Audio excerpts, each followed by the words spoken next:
আম খাওয়ার পরে এই 5টা খাবার আপনি কখনো খাবেন না। এটা জানার পরেও যদি আম খাওয়ার পরে এই 5টা খাবার খান, আল্লাহ তাআলা কোরআনে বলছে ওয়ালা তুলকু বিআইদিকুম ইলা তাহলুকা, খবরদার যেই জিনিস তোমাকে শেষ করে দেয়, যেই জিনিস তোমাকে ক্ষতি করবে, খবরদার ওর ধারে কাছেও যেও না, ওইটা তুমি ভক্ষণও করো না।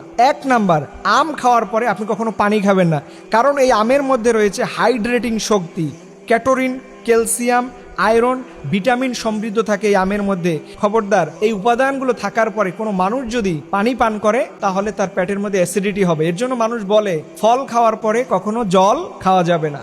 যারা আম খাবেন খবরদার মনে রাখবেন, বিশেষ করে আপনার বাচ্চাদের এবং বৃদ্ধ বাবা মায়েদের, কারণ ওনারা না বুঝে দেখবেন আম খাওয়ার পরে তৃষ্ণা লাগতে পারে। যদি আপনার পানি খেতে মনে চায় অন্তত 20 থেকে 25 বা 30 মিনিট পরে আপনি পানি খেতে পারবেন। এটা বিশেষভাবে নজর রাখবেন বাচ্চা এবং মুরব্বীদের উপরে, খবরদার এটা ভুল করা যাবে না।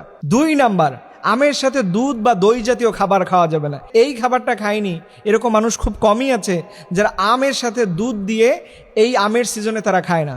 এর জন্য আমি বলবো আমের সাথে দই বা দুধ মিক্স করে এটা খেতে যাবেন। এটা যদি খান আপনার শরীরে প্রচুর পরিমাণে অ্যালার্জি হবে, এবং অ্যালার্জি হয়তো আপনার শুনতে স্বাভাবিক মনে হয়, এই অ্যালার্জির কারণে স্কিনে ক্যান্সার পর্যন্ত হতে পারে, ভয়াবহ রোগ হতে পারে।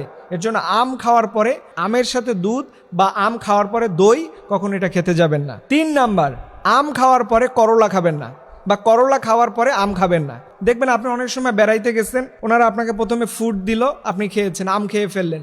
এরপরে যখন ভাত দিবে ভাতের সাথে আপনি করলা দিয়ে খেলেন, আপনি কিন্তু তখন অসুস্থ হওয়ার সম্ভাবনা আছে, এবং এতে করে আপনার বমির ভাবটা বেশি আসবে। আর একবার যদি 2বার 3বার একজন মানুষের বমি হয়ে থাকে, দেখবেন ওই মানুষটা খুব সহজে তার যে এক্সট্রামিনার ছিল, তার যে একটা শক্তি ছিল, এটা মুহূর্তের মধ্যে এটা ড্যামেজ হয়ে যায়। 4 নাম্বার, আম খাওয়ার পরে আপনি ঝালযুক্ত কোনো খাবার খাবেন না। দেখবেন অনেকে খাবার শুধু পেলেই খেতে থাকে, কোন খাবারের পরে কোন খাবারটা খাওয়া যায়, কোন খাবারটা খাওয়া যাবে না, ডক্টররা কি বিশেষজ্ঞ সাজেস্ট করে, এই বিষয়গুলো জানতে যায় না। দেখবেন খাবার পাইছে ঝাল দিয়া, সমানে ঝালমুড়ি, বিভিন্ন ফুচকা, এই টাইপের খাবারগুলো খেতে থাকে। খবরদার আম খাওয়ার পরে আপনি ঝালযুক্ত, মশলাযুক্ত কখনো খাবার খেতে যাবেন না। এটা খেলে আপনার হজমের মধ্যে খুবই সমস্যা ক্রিয়েট হবে।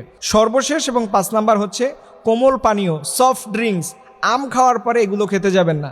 অনেকে দেখবেন আমের জুস করে, আমের ফালুদা তৈরি করে, আমের লাচ্ছি তৈরি করে, এটার সাথে অনেক সময় সফট ড্রিঙ্কস ব্যবহার করে। আর এখন তো ইদানিংকালে এত পরিমাণে জাঙ্ক ফুড খাবার বের হচ্ছে, যেগুলো খেলে পরে একটা মানুষের মাস্ট বি সে অসুস্থই হবে। আর এখন ইদানিং হসপিটালে খুঁজবেন, মানুষ এত পরিমাণ অসুস্থ, বিশেষ করে এই গরম সিজনে হয়। গরম সিজনে দেখবেন মানুষ আমটা একটু বেশি খায়, এই কারণে অনেক মানুষ অসুস্থ হয়ে যায়। এর জন্য সাবধান, এই 5টা খাবার আম খাওয়ার পরে আপনি কখনো খাবেন না। আল্লাহ তাআলা আমাদের সবাইকে নিরাপত্তা এবং সুস্থতা দান করুক, সকলে আমিন।